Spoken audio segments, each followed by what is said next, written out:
The young officer's flashlight lingered on one medal in particular, one that glowed brighter than the rest.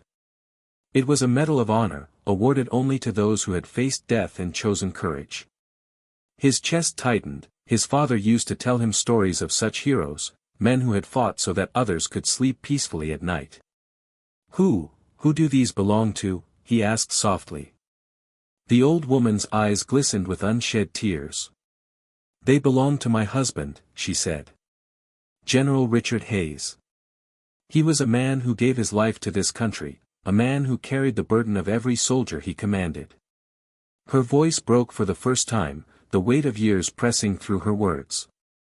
"And now, I am left here with only his medals to remind me that once, I had a partner who believed in honor, who believed in sacrifice." The room fell utterly silent. Even the radios on the officer's belt seemed to hush, as if paying respect to the memory of the man whose presence lingered on those walls.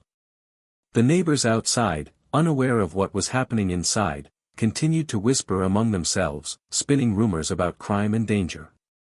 But inside, the police had stumbled into something far greater than an emergency. They had stumbled into history, into a sacred space. The commanding officer, who had stormed and ready to show force, now found himself lowering his voice as if he were in a chapel. "Ma'am, I'm sorry for the intrusion," he stammered. "We didn't know." The old woman gave a small nod, her eyes forgiving yet firm. "How could you know? You only see an old house and a lonely widow. But behind these walls are stories of battles you will never read in books, sacrifices you will never fully understand. You thought you came here to protect me tonight. But perhaps, you came so I could remind you of what protection really means." She began to tell them about the night her husband had left for his final mission. He had kissed her forehead softly, whispering, "Take care of our home. If I don't return, let these medals remind you that I never stopped fighting for you." He had never returned, and for years she lived with only the echo of his promise. Every creak of the floorboards, every shadow in the hallway reminded her of his absence, yet also of his presence in spirit. The officers listened, riveted, their training momentarily forgotten. They weren't just police tonight, they were witnesses to a love story and a sacrifice far greater than any crime they had been trained to handle. One officer, the youngest of the squad, felt his throat tighten. His own father had been a soldier who never came home, and suddenly, standing in that room felt like destiny. He saw in the old woman's eyes the same strength his mother once carried, the same quiet endurance. Without realizing it, he lowered his weapon completely, his eyes softening as tears threatened. The commanding officer noticed, but said nothing.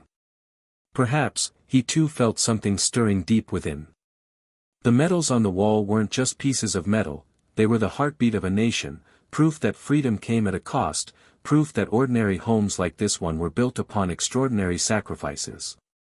As the old woman spoke, she revealed that sometimes, late at night, she still heard her husband's voice, guiding her, reminding her to be strong. That was likely what neighbors had heard, the murmurs of a widow speaking into the quiet, keeping alive the memory of her fallen soldier. There was no threat in this house, no danger, only love that refused to fade even after decades. And in that realization, the officers felt humbled. They had barged in expecting chaos, but instead, they had been handed a lesson in humility, honor, and remembrance. The clock struck 2 a.m., the sound ringing through the house like a bell of memory. The officers stood quietly, unsure of how to proceed. The commanding officer finally stepped forward, bowing his head slightly in respect. "Ma'am, with your permission, we'll take our leave now. But before we go, I want to thank you, for your husband's service, for your sacrifice, for reminding us tonight why we do what we do." The woman's lips curved into the faintest of smiles, her eyes shimmering with gratitude. "Thank you, son," she whispered. "Remember, the badge you wear, the oath you took, it is not so different from the uniform he wore. Both demand courage. Both demand sacrifice." As the officers filed out one by one, their boots lighter than when they entered, the young officer paused at the door.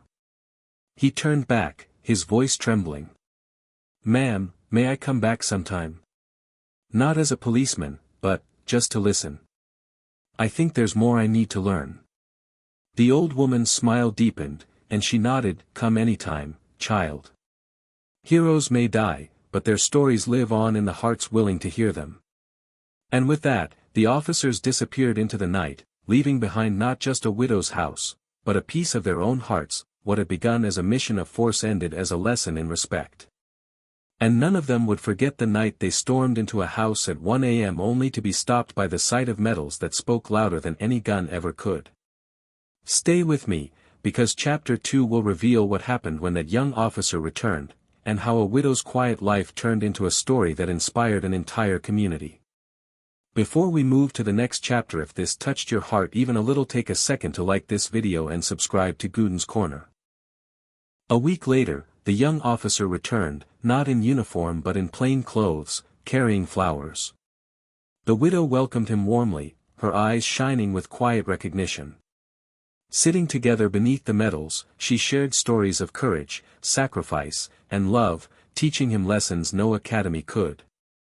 Word spread, and soon others began visiting, neighbors, fellow officers, even children eager to learn about the man behind the medals. Her lonely home transformed into a place of remembrance, where honor lived on. And in giving her stories, she found healing, proving that even in silence, sacrifice speaks louder than words.